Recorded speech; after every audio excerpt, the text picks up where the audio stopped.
Welcome to Radio Davos, the podcast from the World Economic Forum that looks at the biggest challenges and how we might solve them. This week, we're talking about neurotechnology, the devices that somehow tap into humans' nervous systems that have a huge array of possibilities to help vast numbers of people with all kinds of problems. But the technology also has big challenges. In this podcast, we're hearing from two people. We're going to hear from the founder of a company that makes devices that can enable paralysed people to control a computer or a smartphone just using the power of their own brain. These things are called brain-computer interfaces. They're relatively new tech, but neurotechnology has been around for decades. As we hear from our first guest, Jen French was paralysed 25 years ago in a skiing accident. It made her quadriplegic. She had an implant into her nervous system, which enables her to stand up. She has 25 years of experience of having neurotechnology. She knows about the pros and the cons, and she'll tell us about both. This is Jen French. She's the founder of the Neurotech Network. It's an organization that advocates for access to neurotechnology. Hi, Jen. How are you? Good. How are you, Robin? I'm very well, thank you. So delighted you could join us. Why don't you just explain to us, before you even tell us who you are and what your story is, what is neurotechnology? So neurotechnology, I guess the overarching definition of it is the interaction of electronics with the human nervous system. So it's kind of this overarching umbrella, various types of modalities, such as you mentioned, brain-computer interfaces, vagus nerve stimulation, cochlear implants, sacral nerve stimulation, or spinal cord stimulator. There's a lot of different modalities, but neurotechnology is the overarching umbrella of those various types of technologies. Tell us about yourself then. Why are you so interested in this issue? I fell in love with this technology really when I was first discovered it, when I was injured with a spinal cord injury. So 27 years ago, I had a snowboarding accident, went down a 40-foot embankment, hit a bunch of trees, and came out as a quadriplegic. So that drastically changed my life, from being a very active person to no longer being able to do the average things that you just did today, like brush your teeth or make a cup of coffee or a cup of tea or get dressed. I had to learn how to do all those things over again in a paralyzed body. Uh, and really, when I was in rehabilitation, my physical therapist introduced me to surface stimulation to help restore gross hand function for me.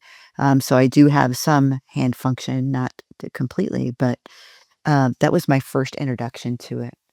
And then, I was told I would never walk again. I'd never work again. There was a lot of things I wouldn't be able to do, but I did find a clinical study in Cleveland, Ohio, in the United States that allowed me to get an implanted neuroprosthesis that gave me a lot of function back that I have today. I've seen your TED Talk, Jen, and you demonstrate this to the audience where you, if I understand rightly what I was watching there, you press a button and you stand up. Is that how it works? That's the basic function of it. But when you think about the meats of the system, it's very eloquent. So the designers and the engineers actually capitalize on the beauty of the design of the human body.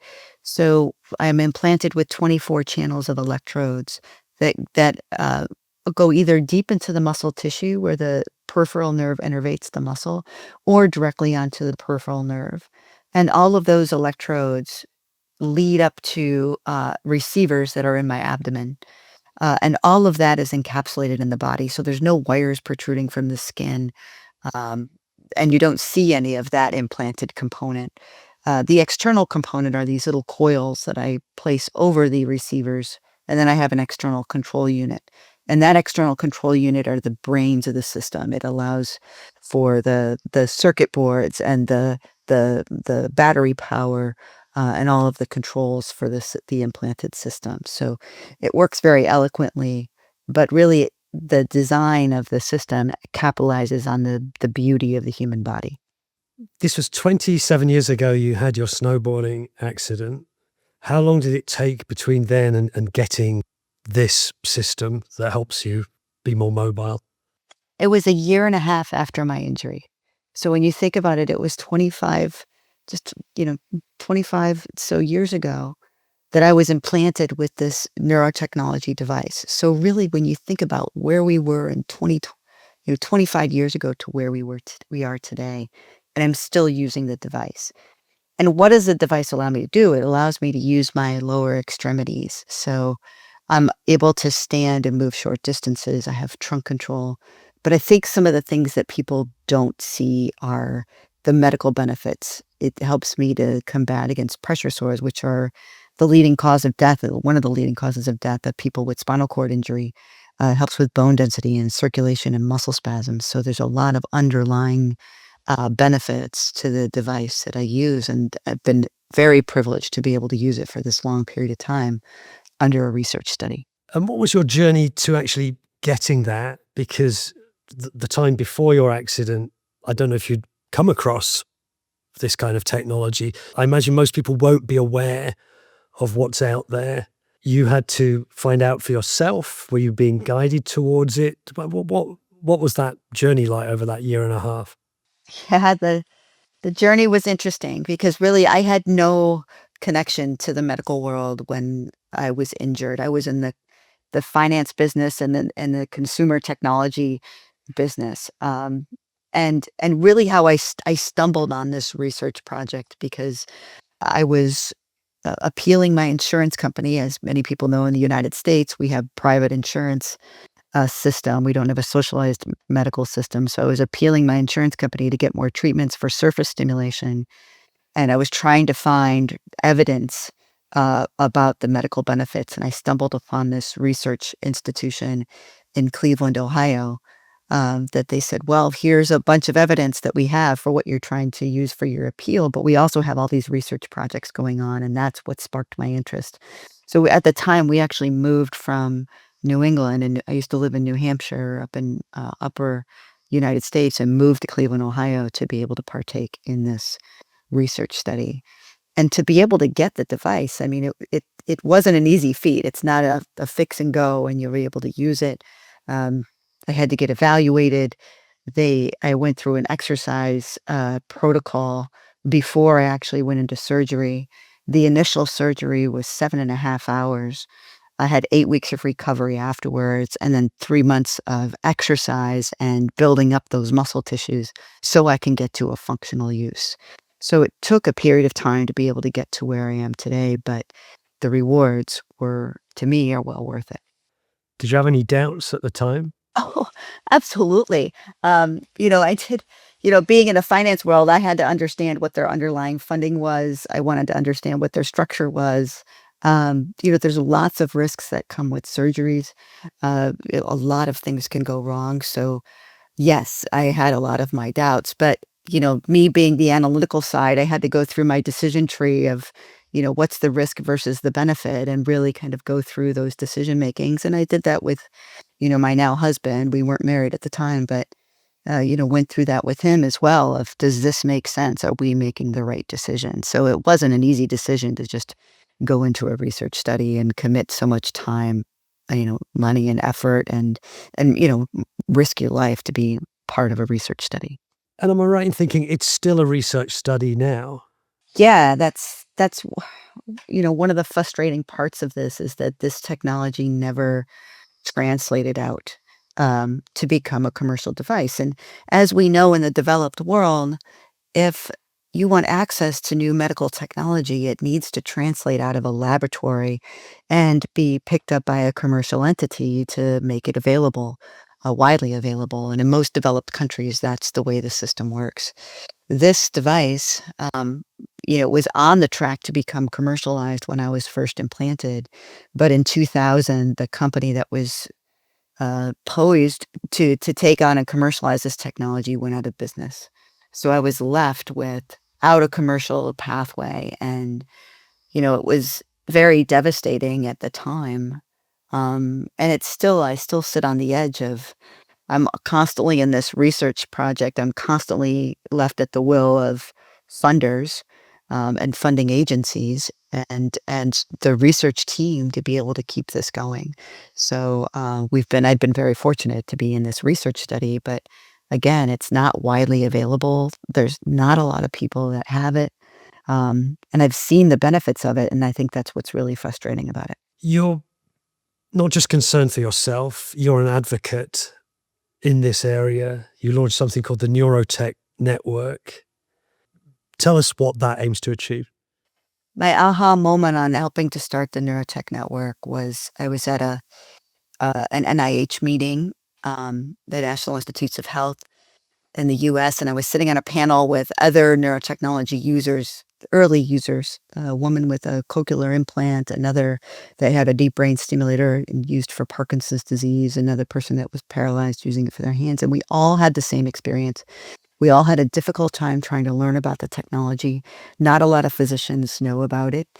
You really had to be your own advocate to find out about the technology. So we started Neurotech Network to help educate people living with neurological conditions and their frontline clinicians about the technology that's available, what is coming up on the pipeline, so that people can make educated decisions. But we've also seen an evolution of the technology that is just extremely exciting today. Well, I was going to say, you're going back to the year 2000. I'm trying to remember what it was like then. The internet was still pretty much in its infancy. We didn't have mobile phones, or we didn't have smartphones. So just the technology that everyone uses in the Western world, certainly in the developed world, it's like night and day. There must have been similar transformations in neurotechnology. Absolutely. When you think about when I was first implanted, we were back in the days of Windows 98, Windows 95, and we don't even, that's considered archaic today, although I think I'm dating myself. Um, the evolution of technology is amazing because neurotechnology really got a shot in the arm back in 2013 when the US launched the Brain Initiative and the EU launched the Human Brain Project. And, to follow that are brain initiatives that happen around the world. China now has a brain initiative that they launched in 2016. And later in 2017, the UN headquarters pulled this into an alliance of brain initiatives around the world, from Australia to Japan to Korea, US, and EU. All of that was an incredible investment in this type of technology, but also for us to really have a good understanding of not only the human brain, but also the human nervous system, because that's one area that we really didn't understand. So when we think about the brain, the spinal cord, all the peripheral nervous systems, this has been an investment made in that research and the technology development. And we're now seeing all of this getting translated out today in exciting technologies that are really addressing neurological conditions that are basically have gone untreated for decades. We'll get on to what are the most interesting ones in a moment. I just wonder, let's address the skeptics here, particularly when you're talking about implanting anything into someone's brain, which is not the case with you, I believe. It's into your nervous system and your muscles, particularly in your legs. But we will be talking later in this program about brain implants. It gets a lot of people very nervous. I think, and even before then, there was certain skepticism about even the technology you have, and even cochlear implants for deaf people to make them hear. I know that's been controversial as well. Where do you see the skepticism and the kind of opposition to some of this technology, and what do you say to that? I mentioned all the investment that's been made, but I think the real underlying advocacy that comes for this type of technology is that, there are over 3 billion people worldwide. That's 1 in 3 people worldwide live with some type of neurological disease or condition. And a lot of those medical conditions go unmet and underserved. And and neurotechnology is a way of being able to address those neurological conditions. When we think about neurological conditions, it's the leading cause of disability and ill disease burden globally.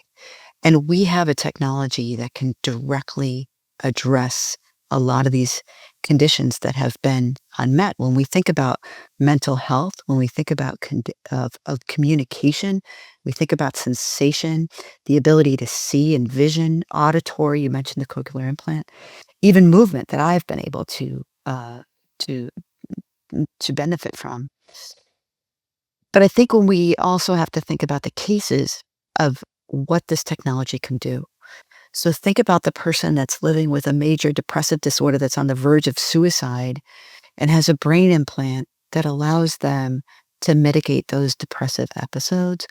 Or think about, a gentleman that's living with epilepsy that's not even able to get out of the hospital because he's having so many seizures, but can have an adaptive brain implant that allows him to be able to become a functioning member of society. When we think about the cochlear implant that allows a lot of people to be able to hear and to function the way that we do.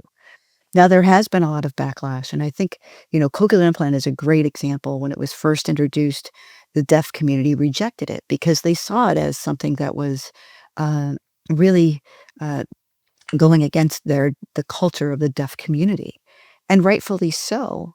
And I think part of what we learned in the business side of things was that, we didn't involve the community in the development of that technology. So we had to take a step back, work with the deaf community to really understand their pushback and be able to redesign the device and redesign how we approach it to deploy it. And I think that's a really important component is community engagement in the development of devices. What excites you about some of these technologies? Yeah, I think there's a couple of different components of this. Now, you mentioned the brain computer interface, right? There's implanted devices and there's wearable devices, and there's pros and cons to both. So, implanted devices require a surgery. They require to be inside the body. And wearable devices, you can wear them like a watch. You can wear them like a wristband or a neckband. So there's a lot of wearables as well. And I think they both have a place in treatment. That you also mentioned brain interfaces compared to other neurotechnologies. Brain interfaces, we know from the research that's been done under these brain initiatives, is that the brain is really kind of our central control center, if you will, of the human body. And so many systems are connected to the human brain. But we can do a lot of good on tapping into the human peripheral nervous system or the central nervous system. And there's a lot of effects that we can have with that. So I think that the point is that there's not a one size fits all when it comes to neurotechnology. When we look at various types of conditions, we can adapt the technology to be able to treat that condition. So, for instance, deep brain stimulation has been used for a variety of conditions, for tremors, for Parkinson's disease or essential tremor, but it's also being used for mental health, for depression and OCD. And now it's starting to be used for rehabilitation for stroke. So there's a lot of different applications that we can use with various types of technologies. And that's what I would say is that that's the beauty of this technology for people that are skeptics of we can adapt the technology to the condition. And that's another really key development that's happened in neurotechnology is what we call closed loop systems. So now we have the ability to sense what's happening in the nervous system and be able to adapt the stimulation for better treatments. And that becomes adaptive or personalized medicine that you're able to use on your own without having a programmer reprogram a device all the time. Well, how could you give us an example? Because I can't imagine being able to program my own device to do something like that. How would that work? Yeah, so a great example is spinal cord stimulators. They've been used for pain for decades. And they've been always these kind of open loop systems where, someone gets it implanted, they have to go in the clinician's office, the clinician programs it, then they go home, but maybe their condition changes a little bit and they have to go back and get it reprogrammed. And that happens quite a bit. With closed loop systems, now that system has a sensor and a stimulator. So we program it so it can sense what's happening in the body, and that signal redesigns what that stimulation is going to be so that the system constantly adapts with the body. We know the body doesn't stay the same all the time. It's constantly changing. So the technology that we have today can constantly change with the evolution of our own bodies.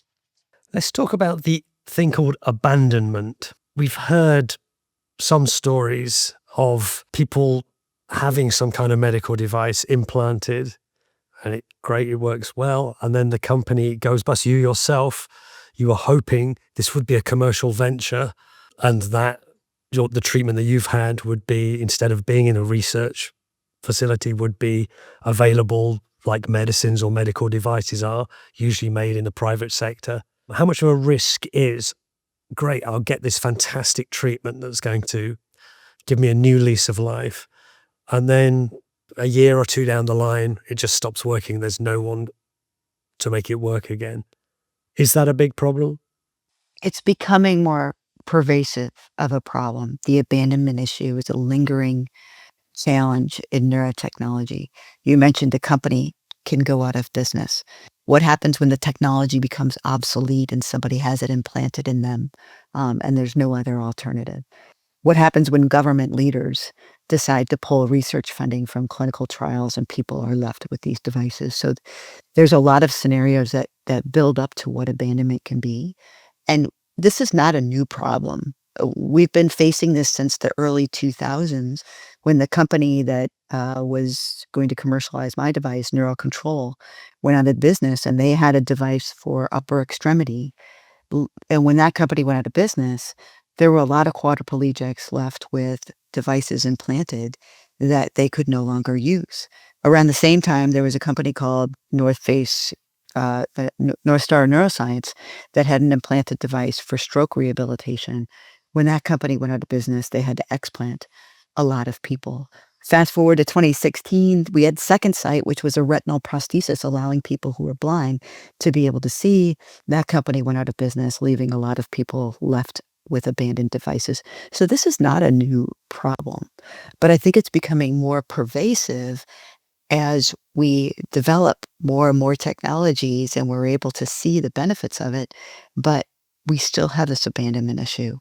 And, it's one thing, Robin, when we see smartphones getting abandoned, how do we recycle them? But what happens when we have, technology that interacts with the humans and then they become obsolete? What do we do with that? And so I think this is a real important, not only ethical problem, but it's an economic problem.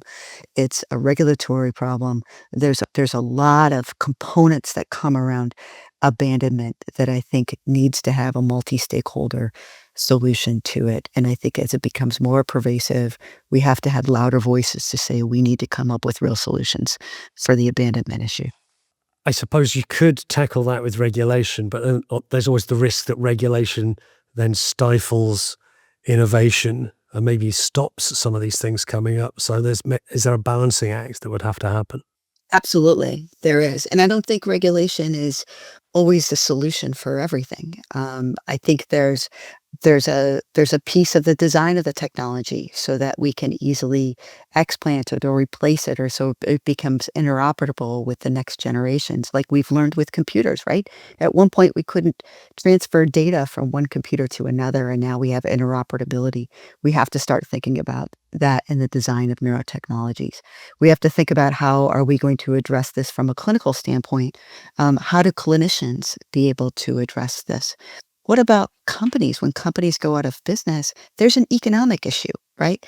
And also for investors. Investors are concerned about this as well.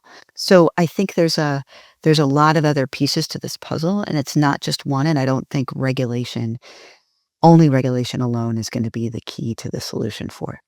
Right. I suppose if you're an investor investing in a startup company, you're going to want to know in 10 years' time those products will be able to evolve, will still be functional, that you're not letting down those patients. Otherwise, your investment is a bust.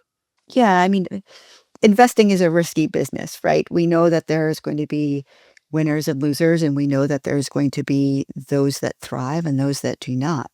But how do we mitigate the damage is the real question. How do we mitigate the damage that can happen? And investors are obviously, and funders are obviously interested in this because they want to mitigate the damage as well. So I want to ask you for your most optimistic and most pessimistic scenario. Which shall we start with? Should we start with the bad news, then go to the good news? Or Or should we start with the glass half full? Let's do that. I mean, what 5 years from now, imagine the best possible things that could happen in the next 5 years in terms of the technological development, but also in terms of confronting those systematic challenges like abandonment, like getting access, getting knowledge out to people. What would you love to see happen? Thanks, Robin. I am a half glass full type of person. So yeah, let's start with the positive first. You know, I'm so excited about neurotechnology, and I have been for a long period of time. You know, the technology is becoming more widely available. We're understanding, and we have groups working in, you know, underdeveloped countries that are able to deploy this technology. So I think very optimistically, we're seeing the access to the technology, which I think is really important. It shouldn't be only available for wealthy countries. It should be available worldwide. Um, and also the adaptability of the technology, I think, is amazing. My greatest scenario is that we have technologies that are easy to deploy, that people can get into their hands and that they know about, and that that closed loop becomes more pervasive, so that uh, we start to have more of this personalized medicine.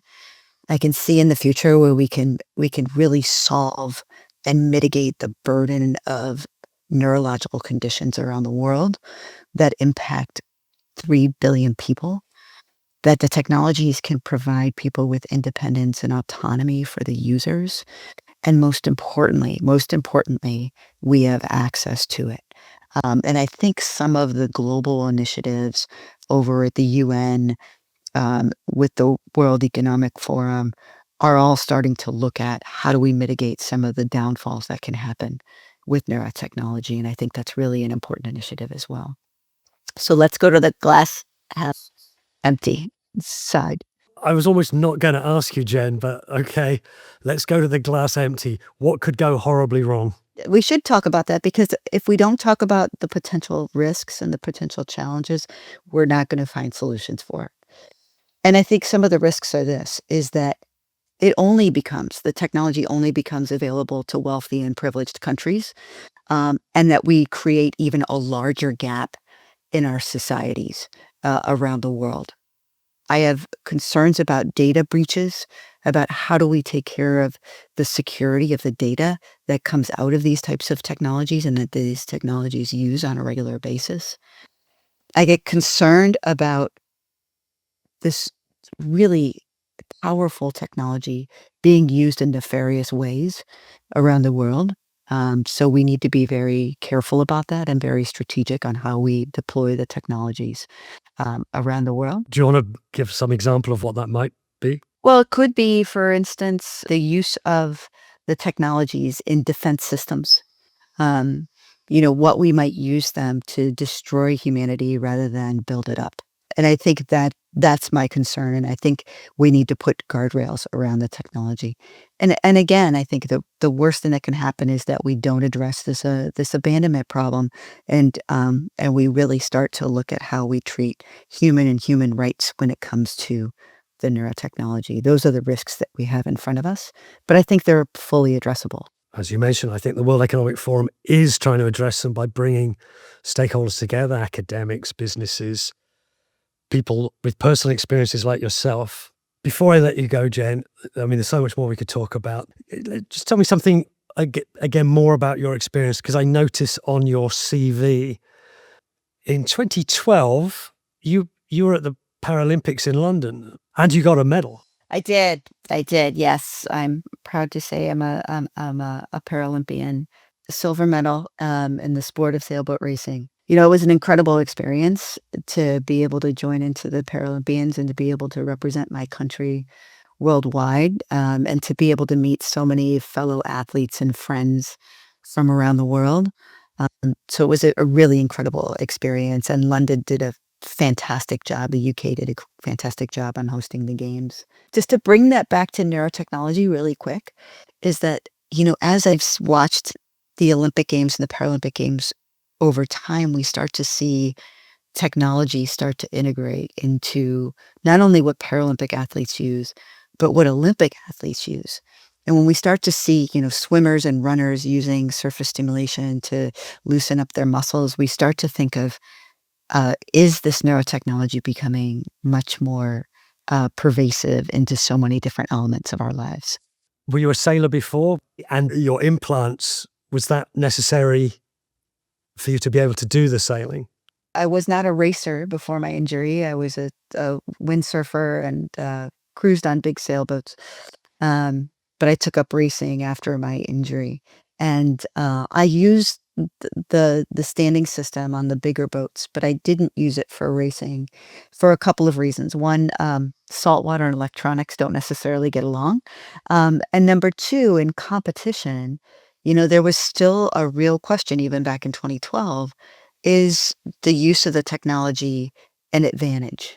And I think at some point, the WADA and, the various drug enforcement agencies around world sport need to eventually address neurotechnology for sports performance. And it will be interesting to watch how that integrates in the future. So that it'll be fun to watch it as we move forward. So you're involved with the work of the World Economic Forum, and the World Economic Forum has these things called Global Future Councils, which are small groups of experts from around the world focusing on an issue. Could you tell us what's happening in this area on that? The Global Future Council on Neurotechnology is really addressing a lot of issues that are surround neurotechnology. But I will say this um, to introduce it, is that we know that there's human flourishing in neurotechnology. We've seen the potential of the technology. And I think we're at this pivotal moment in neurotechnology where it can help reshape society. We've seen this in the past where the printing press changed the way we had history, airplanes changed the way we did transportation, semiconductors changed the way in terms of technology. And I think we're at this pivotal moment of neurotechnology, of interacting with the human nervous system. And we're at this pivotal moment right now that I think, understanding the potential of it, we also understand that we need to put guardrails around it so that we have responsible innovation going forward. And I think that's the important work that the Global Future Councils on Neurotechnology is doing, is helping to shape responsible innovation and integration of this technology, but also allowing a means for people, not just people with neurological conditions, but the general public, to be able to evaluate technologies that they can trust. And that's a really important piece in the global world that we see today, is how do we trust these technologies and how do we be able to evaluate them to know if they're doing good for good purposes, or whether they're being used in nefarious ways. And I think that's the important work of the Global Future Council. Jen French, thanks so much for joining me on Radio Davos. Thank you, Robin. It was great to be here. Jen French, the founder of the Neurotech Network. Our second guest on this episode is the founder and CEO of a company called Synchron, which makes brain-computer interfaces. I met Tom Oxley at the forum's annual meeting in Davos last January to find out what that tech is capable of doing today and what it might do in the future. Welcome to Radio Davos, Tom Oxley. How are you, Tom? I'm great, thank you. Tell us about your company and what it does. Synchron is a implantable brain-computer interface company. We are developing a device that is inserted up into the brain minimally invasively using a blood vessel, and it creates a live data stream of real-time brain information that is reflective of your intention to control and move your body. So for people who can no longer move their body, such as those due to paralysis, which is a huge unmet need and medical problem that has no therapy, we have them try to move their body and convert that into a digital output, which can push a mouse around a screen and control a smartphone. This is called a brain-computer interface, is that right? A BCI. I was reading an investment report by Morgan Stanley, a note to investors. They're very excited about this, and I'll quote them. The hype continues to grow. So is now the time for the BCI. What not too long ago felt like science fiction might now become a reality. We're entering a period where brain interfaces would be used to treat a range of human health disorders, from motor neuron disease to depression, end of quote. But I'll just note that Morgan Stanley said the potential market for this technology in the United States alone is $400 billion. It's absolutely enormous. Why is the potential, in your opinion, so huge? There are millions of people with neurological conditions that don't have treatments. Paralysis is an example of that. 3 million people in the US with paralysis, 15 million with severe paralysis. And if your body stops working from a range of conditions, stroke, spinal cord injury, ALS, neurodegeneration, multiple sclerosis, a range of conditions. If your body stops working and your brain is still working, you lose the ability to have that critical part of being human, which is your ability to express yourself. So this technology is a digital mechanism of getting your brain state out of your body and re-engaged back with technology. So it's really profound and life-changing for people with injury or disease. Where is the technology at right now? Because it sounds amazing if someone is paralyzed or they have one of these degenerative diseases. They can't get this treatment right now, can they? I mean, where is it at, and when will that kind of thing be available? So there's a 50-year history to the emergence of this technology, going back to the 70s and 80s for animal work, proving that this might be potentially possible. And then first human, let's say, experiments in the academic domain around the middle 2000s, 2010s. And now in 2020, clinical trials have begun. So there are 2 companies currently in clinical trials of implantable BCIs, with the hope that there will be a market approval, FDA approval, it looks like the US will be the first market to get approval, with the FDA holding a major leadership role in regulatory science with BCI. So I would say before the end of this decade, there'll be market approvals for the technology and available to millions of people. The FDA is the US Food and Drug Administration, which registers medical procedures to be used. What will be the first illnesses or conditions that will be treated by this, do you think? The first wave of BCI is for motor disorders. So motor is movement or the control of movement. So it will be those conditions that I just spoke about, the multitude of causes of paralysis or motor impairment, where the output is a control mechanism. And if you can think of it like a joystick out of your brain, once you generate joystick control over something as widely available as Bluetooth, then you can engage with control of a whole range of digital devices. But that actually speaks to the digital devices of today. Who knows where digital devices will be in 10 to 15 years. So I think if there is an ability to engage directly with the brain, with technology in a way that improves your ability to do that, especially if you have injury or disease, there's going to be growth of this technology that's going to be hard to predict over the next period of decades. So could you describe what abilities this would give to one of these first patients? What would they be able to do? Yeah, the first particular use case that we have zeroed in on is, so if your hands stop functioning, the number one thing that you're likely to want back is the ability to text message. So then laid on top of that is, who would you want to text message primarily? Well, you want to text message that who is helping care for you. So the ability to text message your caregiver remotely means that they no longer have to be in the immediate vicinity of you. They can now leave the house. They can now, you can now re-engage with text messaging. So that is the number one starting point. And how does that work? They just think the text message, please send this message to someone? No, we think about navigating around the keyboard to make selections. So they're looking at a screen? They're looking at a screen and they're able to manipulate the cursor on the screen to make a selection and then engage with the options on the screen, which may be a keyboard or maybe an app.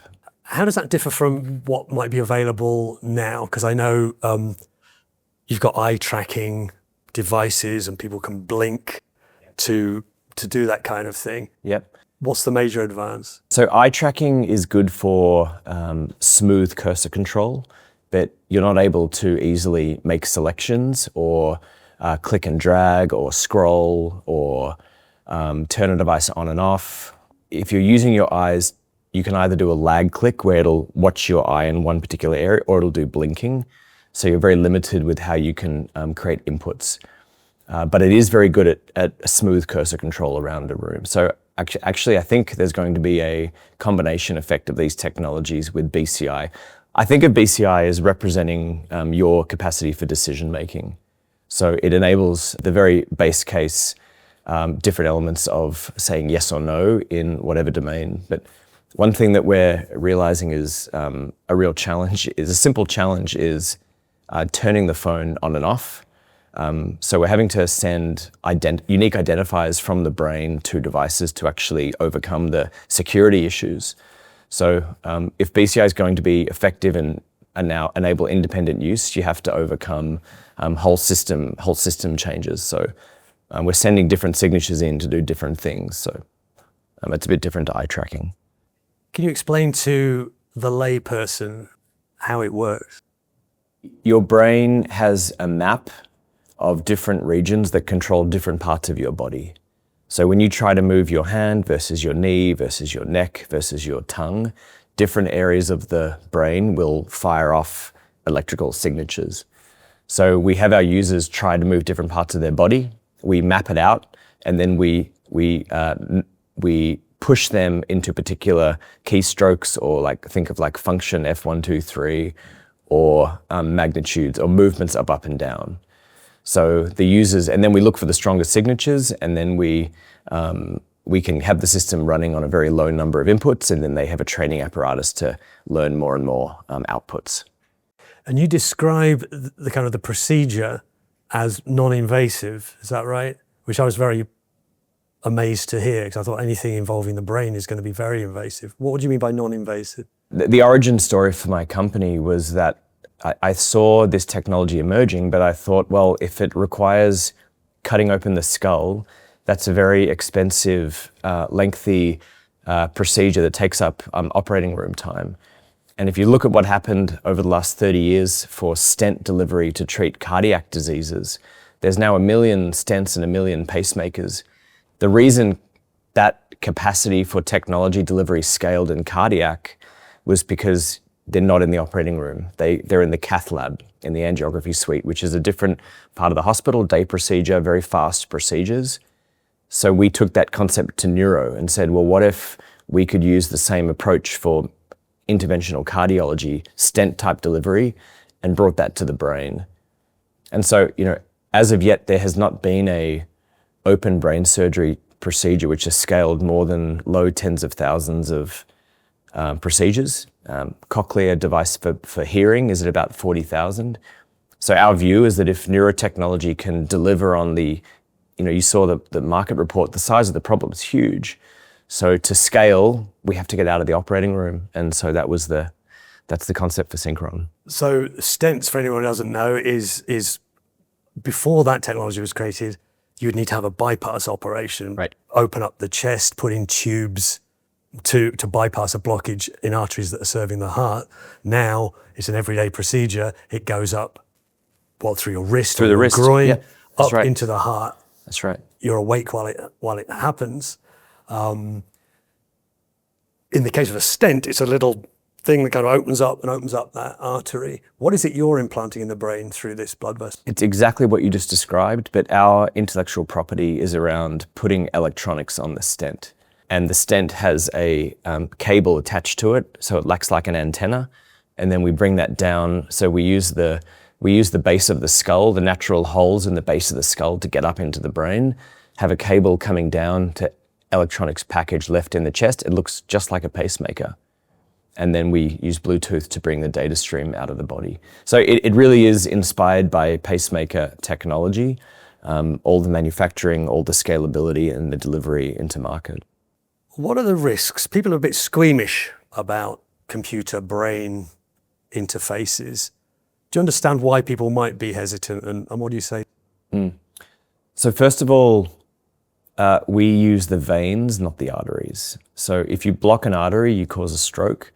If you block a vein is the drainage system from the brain, so it's much more forgiving. We've had 10 users implanted at this point. None have had that issue, but that's a risk, but it's treatable risk. So in terms of the safety profile, this is safer than putting in a typical stent that you would in the brain because we're on the venous side. I think people are rightly have questions about how security protocols and privacy works with the way the technology goes. So I can understand that is an ongoing concern. So, the answer to that is that the FDA has very strict security protocols, it's end-to-end encrypted, de-identified. But I would still make the point that it would be the same as having, if there was a security breach, it would be the same if you were using your mouse or keyboard as someone tracking your activity on your mouse and your keyboard. It can't read your thoughts. It can't read what you're thinking. So this first wave is around what are you trying to control or move in that moment?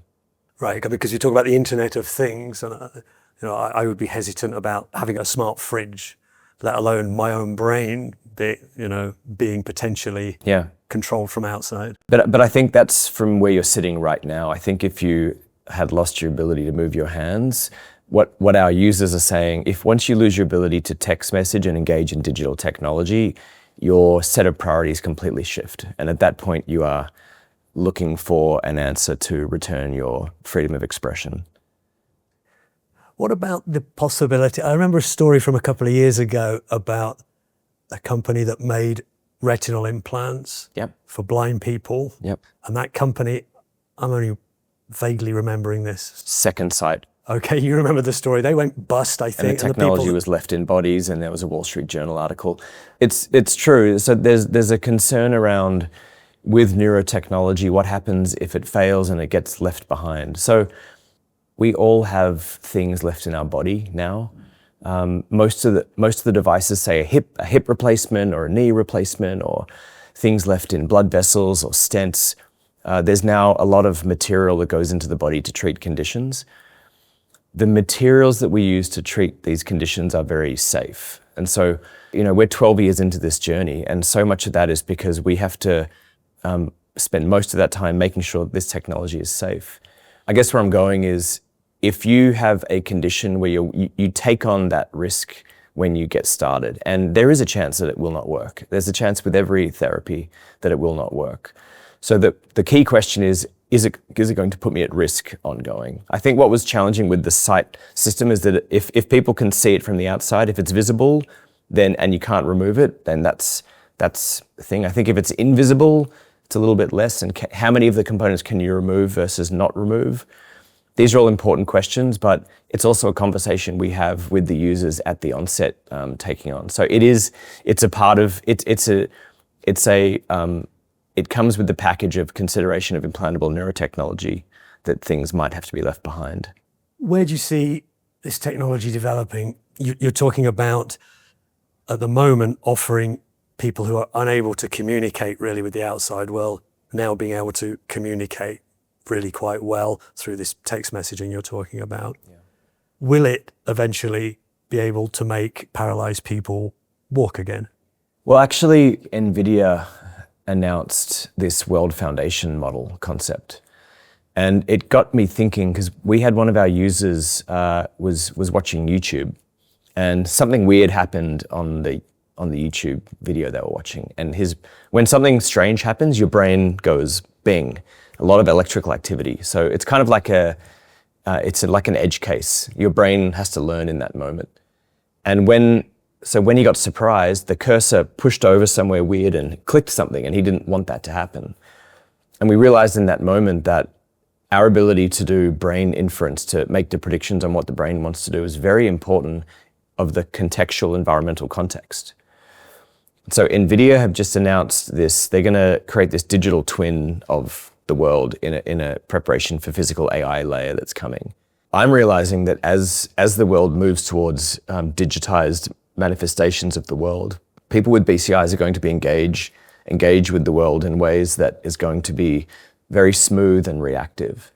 So what I'm really excited about is our users being able to engage in these digital ecosystems, that these foundation models that NVIDIA and other companies are going to increasingly create. And there's probably going to be a point in the future, I don't know when, where the BCIs enable engagement with AI in a way that's superior to what the human body can do. In other words, what your hands and mouth and speaking can do.